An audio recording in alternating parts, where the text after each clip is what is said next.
Presidente del Parlamento friulano, cosa ne pensa di questa iniziativa, di questa proposta referendaria?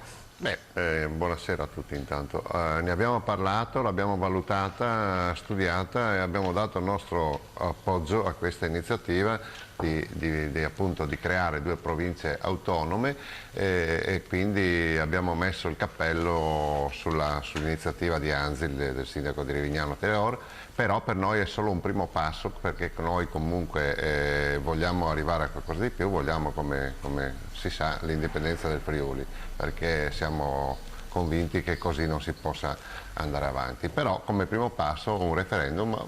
Pretendiamo insomma, che ci sia la possibilità per le persone di esprimersi, insomma, di dare un giudizio, anche perché nonostante quello che dica la Serracchiani, che dice che lei difende l'autonomia, nel programma del PD non mi risulta che ci sia una difesa dell'autonomia, anzi vogliono togliere le regioni speciali e in più c'è un deputato che si chiama Morassut che purtroppo mi piange il cuore dire che è di padre pordenonese, che sta portando avanti una bislacca riforma per fare le macro regioni. Una proposta anche Sartor, secondo me anche utile, perché impone un tetto massimo anche ai compensi, no, degli amministratori singoli, quindi andremo a sforbiciare un po' anche sulla io sono dell'idea che ad esempio adesso tutti vogliono tagliare, io sono dell'idea che i sindaci vengano pagati poco, mentre un consigliere regionale che va 3-4 volte al mese, alla settimana, che si porta a casa 11.000 euro al mese è uno scandalo, uno scandalo. Ecco, chiudiamo con una nota polemica. Ci ha fatto osservare di una rotonda nata male e cresciuta ancora peggio la rotonda di Orcenico Superiore. Di cosa si tratta?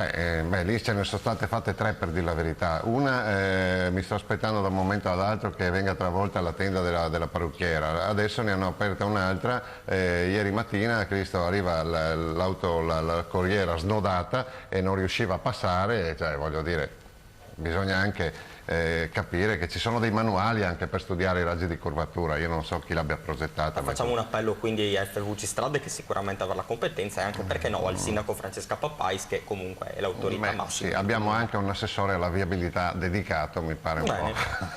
Grazie quindi a Gianni Sartor, che è il Presidente del Parlamento friulano, e cediamo di nuovo la linea in Veneto, dove vedo Rosario Padovani.